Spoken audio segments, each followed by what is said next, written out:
see it, I want it. I stunt yellow on it. I dream it, I work hard, I grind till I own it. I twirl on the tomatoes, albino alligators. Vino with the stilo, sipping Cuervo and no chisa. What's up, everybody? I am back with a new video. I just recorded one, same fit and all, same makeup. I gotta get up out this room though because I am burning up. It is me, the one and only, the most hated, the baddest chick breathing, the coldest and the hottest, your player partner, the biggest boss that you've seen thus far. I am Niqqi T. It has been so much new music that has came out within these past 2 weeks. I just could not keep track. I'm trying to hurry up and get all these reviews done. I have to find time to listen to all of these songs and all of these projects from top to bottom. And it's just a lot for me. But you know, nothing's too big for Niqqi T. Get it? I was pretty skeptical on listening to this album because I didn't know how it was gonna sound. But I had high hopes because Takeoff's album was phenomenal. And Quavo, he had a few bops on his as well. So I just went ahead and listened to it. I love the Migos. So this album is called Father of Four by the one and only Offset. Okay, so let's get straight into it. I want to start with the album cover. It has, I'm gonna place it somewhere over here. It has all 4 of his children on there. He's sitting on some throne with Culture in his lap and his other 3 kids surrounding him. Is Culture in his lap?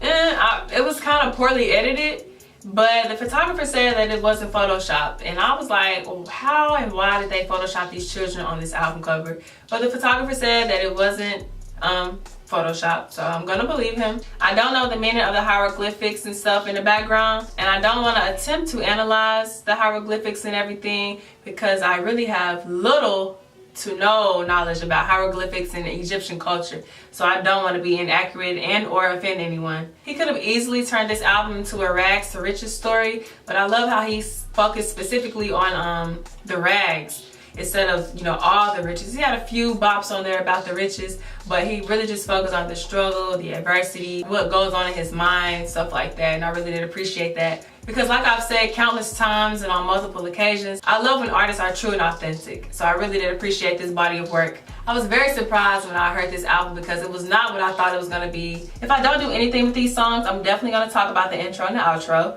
The intro was called Father of Four. Shout out to the whole Dungeon family because Big Rube, per usual, killed this intro with his poetry and I really loved it. This intro definitely set the tone for the rest of the album. This album was full of reflection and I was like, wow, this is pretty dope that he's reflecting so much.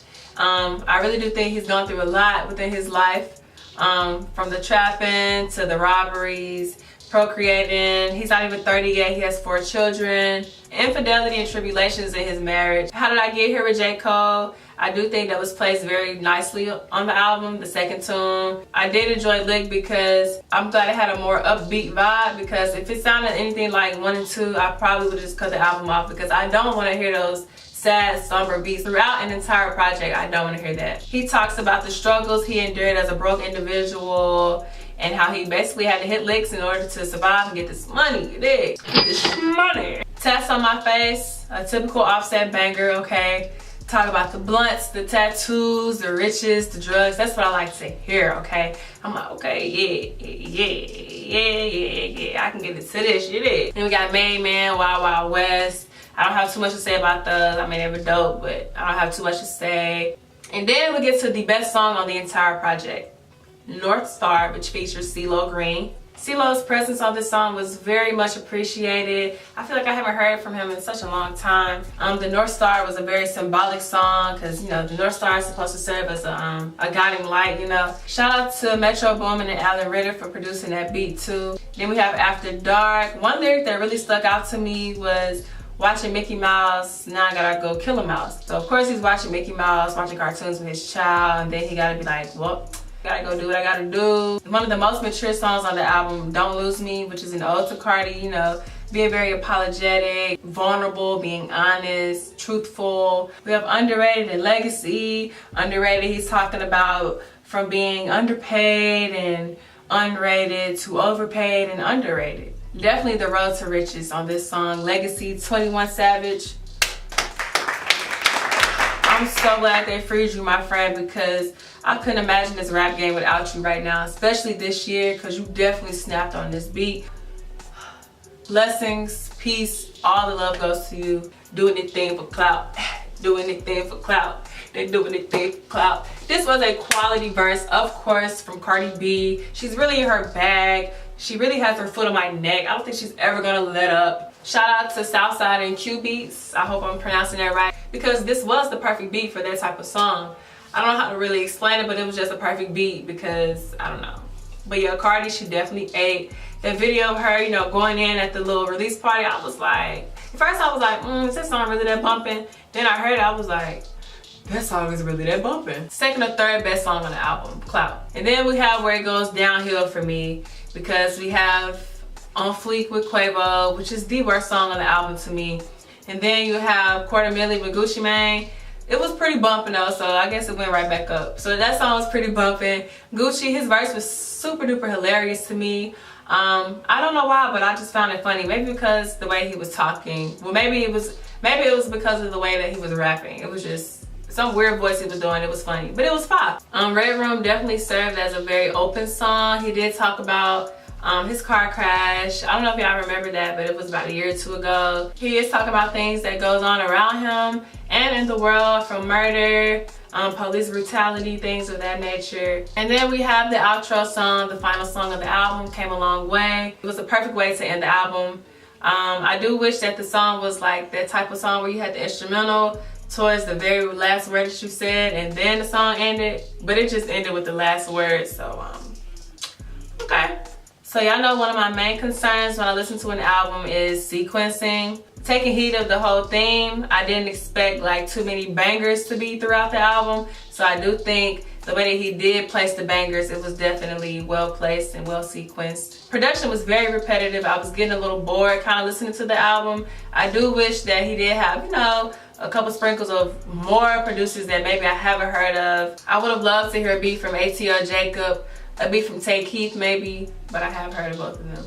Okay, let's scratch that. But Metro Boomin, he was the main producer throughout this whole album. Literally every single song was slick produced by him. I do wish that Metro Boomin could have, you know, switched up the beat a little bit, but maybe that was just matching the theme of the album, mature. So I can't complain too much. Southside, Dope Boy, Q Beats. I just found out that So Icy Boys as a production team is Southside and Metro Boomin. Didn't know that. So Icy Boys as well. Dre Moon, Zaytoven, Pyrex, and Alan Ritter. So overall, I'm gonna give this album, give me a drum roll, you over there, drum roll please. We're gonna give Mr. Offset an 8 out of 10 for this album. This album is definitely Kiari, Kendrell, Cephas. I really hope I pronounced that correctly. This album was definitely Kiari. This was a quality debut solo project. I really thoroughly enjoyed it. I will be listening to this song, not every day, but like if a song comes on my shuffle, I'm definitely gonna be listening to it. He addresses being the most important title in his life, a father. And that's very admirable to me, especially in the Black community. You know, the lack of fathers is so detrimental and so frequent. So for him to actually take pride and just, you know, talk about his kids and admit to his wrongdoings, that was very admirable to me. Admirable. Am I saying this right? I do love how he kept it very ATL oriented with the features from 21 Savage, Gucci Mane, who else? Ghana, Quavo, CeeLo Green, and Dungeon Family's own Big Rube. So I do love that whole ATL feel. Even though that's not all the features that was on there, I just pointed out the ATLians. So overall, this was a great project. Offset, job well done. I'm very pleased and I'm very, very impressed. Hopefully y'all did enjoy this video. I do want y'all to let me know, in your opinion, was this album flames or was it lame? Let me know. So please rate this video a thumbs up. I do want y'all to comment and answer to my question. Please, please, please subscribe. Tell a friend to tell a friend to tell his friend to tell her best friend about your girl Niqqi T. Thank you all for watching. Ciao. Like my baby hair with baby hair and afro. I like my Negro nose